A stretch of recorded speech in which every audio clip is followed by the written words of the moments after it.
আমরা দেখলাম বাংলাদেশ ব্যাংকের গভর্নরকে মব করে সরানো হয়েছে, বরিশাল আদালতের প্রাঙ্গণে মব হয়েছে। মাননীয় স্পিকার, বিশ্বের বিভিন্ন দেশে নানান রকম সংস্কৃতি থাকে, নাচের সংস্কৃতি, গানের সংস্কৃতি, অভিনয়ের সংস্কৃতি, কবিতার সংস্কৃতি। আমাদের দেশে মাননীয় স্পিকার গত ১.৫ বছর এবং এরপরে গত ২ মাস ধরে আমরা মবের সংস্কৃতি দেখলাম।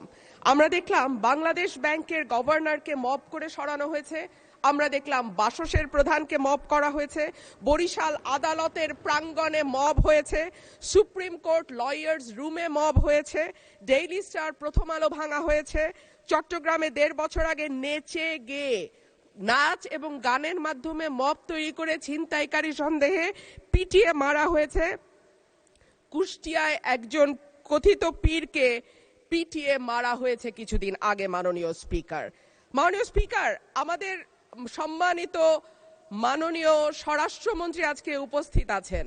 উনি একবার না দুইবার না কয়েক দফা আমাদেরকে আশ্বস্ত করেছিলেন বাংলাদেশে আর মবের কালচার হবে না। উনি আমাদেরকে আশ্বস্ত করেছিলেন বাংলাদেশে বিচারহীনতার সংস্কৃতি হবে না। উনি আশ্বস্ত করেছিলেন বাংলাদেশের মানুষ ন্যায় বিচার পাবে। কিন্তু আমরা দেখলাম একটির পর একটি জায়গায় মবের ঘটনা ঘটেই চলেছে। আজকে আমাদের স্বরাষ্ট্রমন্ত্রী উপস্থিত আছেন, আমি ওনার দৃষ্টি আকর্ষণ করে বলি, আজকে মাননীয় প্রধানমন্ত্রীও একই ধরনের কথা বলেছেন। মানুষ যখন ন্যায় বিচার পায় না তখনই এইরকম সংস্কৃতির বাড়ে এবং মানুষ এই ধরনের সংস্কৃতিতে জড়িয়ে যায়।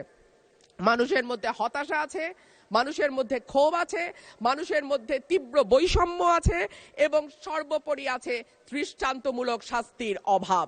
গত ১.৫ বছর আগে চট্টগ্রামে মব করে যেই লোকটিকে পিটিয়ে মারা হয়েছিল তার বিচার এখন পর্যন্ত হয়নি। মাননীয় স্পিকার,